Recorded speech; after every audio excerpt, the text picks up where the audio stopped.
आजचं काही पोरांना आणायची ड्युटी माझ्याकडे लागली. त्यांची शाळेत गेलो आणि त्यांची शाळा आहे बाई, जबरदस्त मोठी शाळा आहे. त्या शाळेचं नाव त्यांना विषय काय होता माहिती आहे का, चक्कर होते म्हणून म्हणे तुम्ही घेऊन जा मेडिकल इश्यू. पण त्यांच्या पण मला वाटलं नाही की यांना चक्कर बिक्कर काही येत असतील. पण ठीक आहे, काय अडचण नाही. मग त्यांना आणलं, घरी सोडलं बरं का. मम्मीला घेऊन मी मळ्याकडे निघालो. आता विषय काय माहिती आहे का, 2 दिवस झालेले मळ्यात गेलेलो नाही, मला माहित नाही काय चालू आहे. पण मळ्यात जाऊन बघितलं तर कांदे एक नंबर भारी दिसत आहे, जबरदस्त. पुढल्या आठवड्यात आंबवणी द्यायचंय.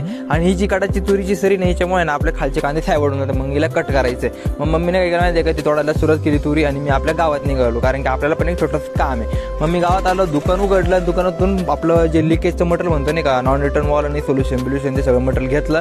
आपलं दुकान आहे म्हणजे काही टेन्शन नाही. मग किरणकडे निघालो, म्हटलं किरणला घेऊन जाऊ. किरणच्या घरी गेलो तर बघतो तर काय, किरणचं बागाची अँगल करायचं काम चालू आहे, तिची तयारी चालू आहे सगळी.